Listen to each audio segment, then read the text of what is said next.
Baik, Assalamualaikum warahmatullahi wabarakatuh. Perkenalkan, nama saya Surais Alhormi, Zolas Marwipa, dengan NBI 14623000008. Perkenalkan, nama saya Nuril Miriurin Basmawan dengan NPI 14623000020. Perkenalkan, nama saya Nathanael Alvin Adiputra dengan NBI 14623000009. Di sini saya dan teman-teman saya akan menampilkan implementasi model deep learning serta perbandingan performa dengan machine learning pada data klinis.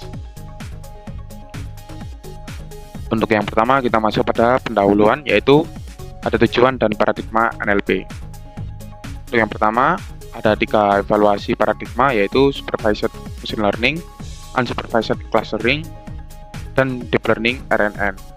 Untuk tugasnya yaitu klasifikasi kode ICD 10 subtype nomia J15.0 sampai J15.8 dari data klinis berbahasa Indonesia. Data dan preprocessingnya yaitu pada dataset ada 496 dokumen setelah dibersihkan dari 500 dokumen yang terbagi dalam 8 kelas. Untuk kondisi datanya imbalance, mayoritas J15.0 yaitu 104 dokumen, minoritas J15 1 38 dokumen. Untuk preprocessingnya pendekatan NetX 3 state, ada pada positif, negatif, dan tidak pasti, yang seragam di semua model untuk perbandingan yang adil. Lalu pada metrik evaluasinya, metrik utamanya yaitu akurasi, precision, recall, advanced score, makro dan weight, conversion metric, dan error analysis. Lalu ada catatan khusus yaitu perplexity dan PLEU, skor tidak digunakan, disertai justifikasi ketidakberlakuan untuk tugas closed classification. Lalu kita bisa lihat dataset dan karakteristik data. Di sebelah kanan saya ada tabel yang berisi kelas, jumlah, dan proporsi. Tantangan ukuran datanya yaitu 496 dokumen dari 500. Speed ujinya yaitu 80/20%, menyisakan 100 dokumen uji untuk 8 kelas, membuat metrik makro average sangat sensitif terhadap kesalahan kelas minoritas. Untuk solusinya, people line supervised dan deep learning dioptimalkan menggunakan class weight. Ada balance. Lalu, sedangkan unsupervised kami berjalan secara independen tanpa label. Lalu ada ringkasan metodologi evaluasi. Yang pertama, metrik evaluasi standar, yaitu semua paradigma. Metriknya ada akurasi, precision, recall, advanced score. Lalu ada macro average, menilai performa secara seimbang, sensitif kelas minoritas. Lalu ada weight average, menilai performa berdasarkan distribusi atau proporsi jumlah sampel. Lalu ada perbedaan basis pengujian dan karakteristik. Supervised dan deep learning diuji pada 20% data uji dari 100 dokumen yang terisolasi dari pelatihan. Lalu ada unsupervised Kamin diuji pada 100% data 496 dokumen setelah pemetaan label via Hungarian algorithm. Untuk catatannya yaitu ada hasil cenderung lebih optimistik karena data uji juga digunakan saat pembentukan cluster. Lalu metrik intrinsic khusus unsupervised, evaluasi struktur cluster versus label asli yaitu Schildhout score, Davis-Bouldin index, Kalinski-Harabas index, dan Adjustment index atau ARI. Lalu kita masuk pada hasil analisis pada machine learning supervised. Perbandingan performa ada 4 model yaitu 4 algoritma klasik dilatih menggunakan fitur TF-IDF, Unigram, dan Bigram. Untuk maksimum fiturnya ada pada 5000 yang telah melalui preproses NetX dengan validasi 5 volts, Statistics, cross validation untuk mengukur stabilitas. Lalu logistic regression menghasilkan performa terbaik pada data uji dengan akurasi 30% dan F-bar makro 0,303.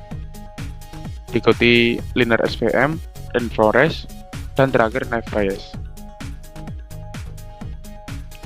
Untuk yang pertama, ada temuan utama untuk akurasi puncaknya sekitar 30%. Untuk statusnya belum siap untuk kebutuhan klinis real. Yang kedua ada masalah naive Bayes F1 makro 0,062. Pada teks klinis terlalu kompleks untuk asumsi independensi fitur naive Bayes. Efeknya yaitu model bias ke dalam mayoritas mengabaikan kelas minoritas. Diagnosa cross validation, skor CV lebih rendah dikasih variasi tinggi, bukan overfitting.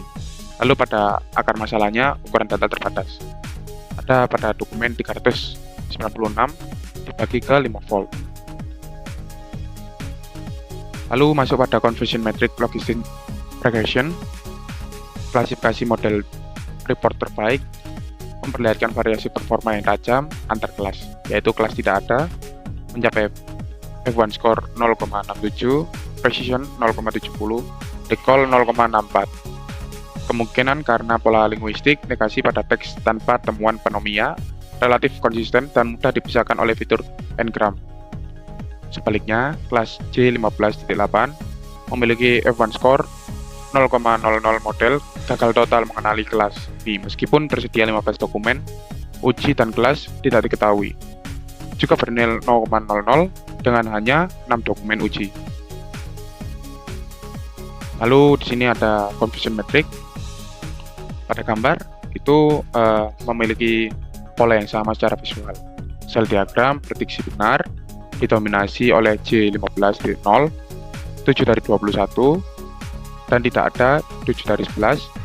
Sementara baris J15.8 tidak diketahui, tidak memiliki satupun sel diagonal yang terisi. Seluruh prediksi untuk kedua kelas ini meleset ke kelas lain. Secara total, dari 100 dokumen uji, hanya 70% yang salah diklasifikasi oleh model terbaik ini, karena tingkat error yang jauh lebih informatif untuk dipahami secara langsung dibandingkan sekedar membaca akurasi 30% saja. Lalu masuk pada tingkat error analisis. Di sini tingkat error analisisnya per kelas asli ada dua, yaitu J15.8 yang tidak diketahui memiliki error rate 100%. Secara keseluruhan dokumen ujinya 15 dan 16 dokumen. Salah diklasifikasikan tanpa terkecuali. Kelas dengan error rate terendah adalah tidak ada, yaitu pada tingkat akurasi 36,4%, konsisten dengan F1 score tertingginya pada klasifikasi report. Kita bisa lihat pada tabel ada 4 kolom, yaitu kelas asli, jumlah salah, jumlah total, lalu ada error rate. Lalu pada kolom pertama ada tidak diketahui dengan jumlah salah 6, jumlah total 6, dengan error rate 100%. Lalu ada yang kedua J15.8 dengan tingkat error rate-nya 100% juga, sama. Lalu diikuti dengan J15.5, J15.2, J15.0, J15.4, J15.1, lalu yang terakhir ada tidak ada pada error rate 36,4%. Setelah dijelaskan bagian machine learning supervised oleh teman saya, sekarang saya akan membahas machine learning bagian unsupervised dengan perbandingan performa 3 clustering, yaitu ada K-means plus LSA, K-means plus TF-IDF, dan K-means plus word2vec. Dilakukan klusterasi 8 cluster menggunakan K-means pada 3 representasi data, TF-IDF, LSA dari kepanjangan dari latent semantic analysis dan word2vec. Lalu hasil dipetakan ke kelas ICD-10 dengan algoritma Hungarian. K-means plus LSA memberikan performa terbaik dengan akurasi F1 dengan akurasi 23,4% dan F1 skornya 0,235. Sedangkan word2vec memilih siloid skor tertinggi dengan 0,255, tetapi array terendah dengan 0,002. Hal ini menunjukkan bahwa klaster yang baik secara geometris belum tentu sesuai dengan kategori ICD-10. Sedangkan keseluruhan array yang sangat rendah 0,002 sampai dengan 0,024 mengindikasikan struktur alami data tidak selaras dengan klasifikasi ICD-10. sehingga pendekatan supervise lebih sesuai. Namun karena akurasi model supervise juga hanya cuma 30%, tantangan utamanya berasal dari karakteristik dataset dan juga preprocessingnya, bukan hanya pemilihan algoritma saja. Lanjut untuk sekarang bagian conversion metric Cummins plus LSA, karena tadi memiliki skor akurasi yang tinggi. Confusion metric Cummins plus LSA menunjukkan bahwa meskipun model mampu mengelompokkan sebagian data dengan benar, masih terjadi banyak kesalahan antar kelas. Prediksi yang benar terlihat pada beberapa kelas seperti J15.0 dengan 27 data yang benar, dan kelas tidak ada dengan 20 data yang benar. Tapi sebagian besar kelas masih sering bertukar, terutama pada J15.2 dan J15.4, lalu J15.5, dan yang terakhir J15.8. Hal ini menunjukkan bahwa karakteristik teks antar diagnosis pneumonia memiliki kemiripan yang tinggi, sehingga batas antar kelas sulit dipisahkan hanya dengan pendekatan unsupervised. Temuan ini sejalan dengan akurasi 23,4% akurasi dan ARI yang rendah, yang mengindikasikan bahwa hasil klasterisasi belum mampu mempresentasikan struktur kelas ICD-10 secara baik. Lanjut kita ke bagian error analysis. Error analysis Cummins plus LSA dilakukan pada seluruh korpus 496 dokumen karena metode unsupervised tidak menggunakan pemisahan data latih dan data uji, sedangkan 380 dokumen 76,6% dipetakan ke label yang salah, menunjukkan tingkat kesalahan yang lebih tinggi dibandingkan model supervised terbaik, yaitu 70%. Kelas dengan error tertinggi adalah J15.1 dengan 92,1% error rate, lalu disusul dengan J15.2 dengan 84,9% error rate. Sedangkan kelas tidak ada memiliki error terendah, yaitu 63%. Hasil ini menunjukkan bahwa Cummins mengelompokkan dokumen berdasarkan kemiripan teks, bukan berdasarkan kategori ICD-10, sehingga struktur alami data tidak selaras dengan label diagnosis. Lanjut kita ke bagian hasil analis deep learning. Kita menggunakan 3 arsitektur, yaitu Simple RNN, LSTM, dan BIL-STM. Nah, 3 model deep learning Simple RNN, LSTM, dan BIL-STM dilatih menggunakan embedding yang dipelajari dari awal pada 337 data latih, 59 data validasi, dan 100 data uji. Seluruh model menghasilkan performa lebih rendah dibandingkan pendekatan supervised maupun unsupervised, dengan Simple RNN sebagai yang terbaik dengan E1 makronya 0,145. Nah, penyebab utama adalah jumlah data yang terbatas, sehingga model mengalami overfitting. Hal ini terlihat dari akurasi pelatihan yang sangat tinggi, tetapi akurasi validasi hanya sekitar 20 sampai dengan 22%, menunjukkan model cenderung menghafal data latih dan gagal melakukan generalisasi. Ya, dapat dilihat di sini Simple RNN akurasinya 0,16, tapi LSTM punya akurasi lebih tinggi 1%, 0,17. Cuma LSTM ini F1 makronya jomplang dengan Simple RNN. Hampir berapa ini? 0, ya hampir setengah lebih sedikit lah. Jadi kita menggunakan yang terbaik adalah Simple RNN. Nah, ini confusion matriknya menggunakan Simple RNN tadi. Confusion matrix Simple RNN menunjukkan bahwa model masih sering salah mengklasifikasikan hampir seluruh kelas. Prediksi yang benar pada diagonal relatif sedikit, misalnya J15.4 sebanyak 6 data, sedangkan beberapa kelas seperti J15.0, J15.1 dan kelas tidak diketahui hanya memiliki satu atau bahkan tidak ada prediksi yang benar. Kesalahan prediksi tersebar ke berbagai kelas, terutama J15.4 dan J15.5 yang menunjukkan model belum mampu membedakan karakteristik antar diagnosis dengan baik. Hasil ini konsisten dengan nilai F1 makro yang rendah 0,145 dan mengindikasikan bahwa Simple RNN mengalami overfitting akibat jumlah data latih yang terbatas. Untuk error analisis pada deep learning dengan Simple RNN, temuan penting per kelasnya kita bisa melihat di performa kelas J15. Yang terlihat baik adalah temuan ini memiliki tingkat kesalahan yang paling rendah, yaitu 45%. Sekilas hal ini terlihat seperti hasil yang baik.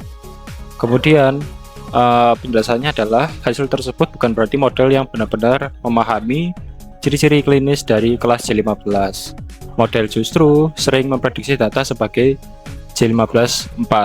Maksudnya adalah model ini tuh masih menghafal. Jadi untuk poinnya dokumen yang memang benar termasuk J15-4 ini terlihat berhasil dikenali, tetapi sebenarnya lebih karena model terlalu sering memilih kelas tersebut. Jadi bisa dikatakan model ini menghafal. Lalu performa kelas untuk tidak ada itu menurun. Di kelas tidak ada ini memiliki tingkat kesalahan yang sangat tinggi, yaitu hampir 100%. Padahal metode supervised dan unsupervised kelas ini tuh termasuk kelas yang paling mudah dikenali. Pada supervised itu errornya hanya 36,4%, sedangkan unsupervised sebanyak 63%. Jadi hal ini itu menunjukkan Simple RNN itu gagal mengenali pola pada kelas tidak ada. Meskipun kelas tersebut sebelumnya cukup mudah dibedakan oleh metode lain. Ini adalah tabel dari error analysis yang dimana kelas tidak diketahui ini memiliki jumlah salah semua ya dari data tesnya, yaitu sebanyak 100%. Dan hasil paling minim salah ada di kelas J15.4 ini. Kemudian perbandingan performa dari machine learning dengan deep learning sebagai berikut.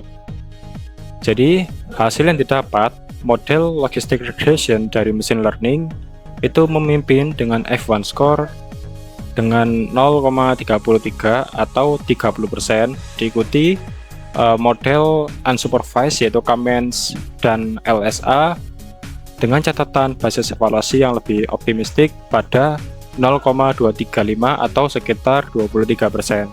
Kemudian Simple RNN sebagai deep learning itu menjadi urutan yang terakhir dengan hasil sebesar 0,145 atau sebanyak 14%. Jadi kenapa hasil ini tidak sampai di atas 50%? Karena memang dataset yang dipakai itu sangat sedikit. Kemudian kelasnya itu juga tidak seimbang. Jadi untuk saran perbaikan ke depan, sebaiknya dataset itu ditambah lagi lebih banyak, karena terlebih deep learning ini sangat membutuhkan dataset yang banyak agar dia bisa belajar dengan data itu lebih baik ya, karena layer pada deep learning ini sangat banyak. Jadi untuk saat ini logistic regression adalah yang paling terbaik.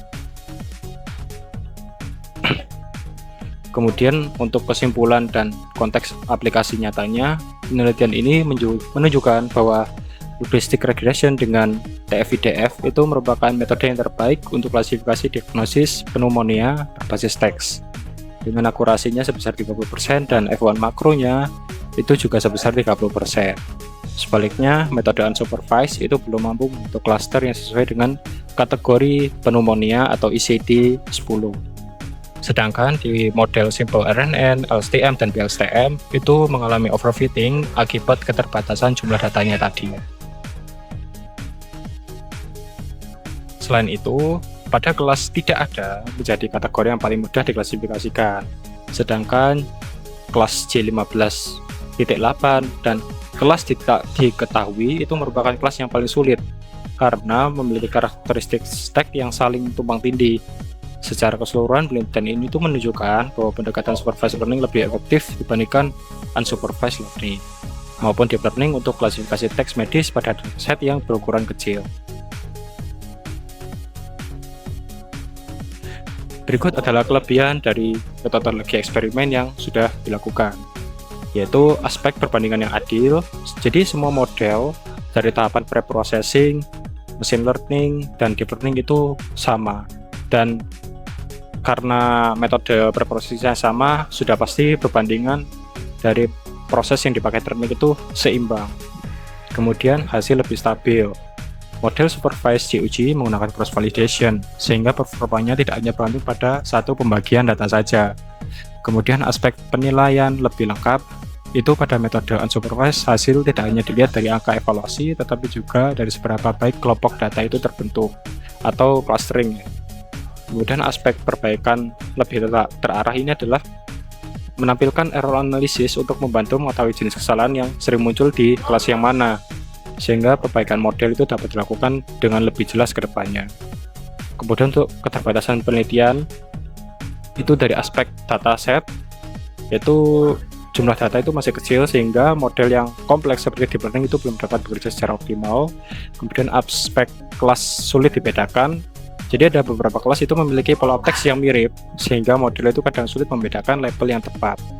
Kemudian aspek hanya menggunakan teks itu adalah model hanya memanfaatkan teks klinis dan juga thorax, tapi belum memakai pendukung lain seperti hasil lab, lama gejalanya, kemudian riwayat medis pasien. Lalu aspek yang terakhir ada pengujian unsupervised itu masih terbatas. Itu dilakukan pada seluruh data sehingga hasilnya itu lebih cocok digunakan sebagai gambaran awal saja, bukan kesimpulan akhir. Untuk saran rekomendasi pengembangan kedepannya, itu model itu sederhana terbukti, model machine learning ya itu sederhana dan terbukti mengungguli deep learning karena keterbatasan datanya. Untuk arah selanjutnya adalah memperbesar volume dataset dan korpus klinisnya sebelum melakukan percobaan kembali pada model machine learning dan deep learning. Jadi sekian dari presentasi dari kami. Bila ada salah kata, kami mohon maaf. Wassalamualaikum warahmatullahi wabarakatuh.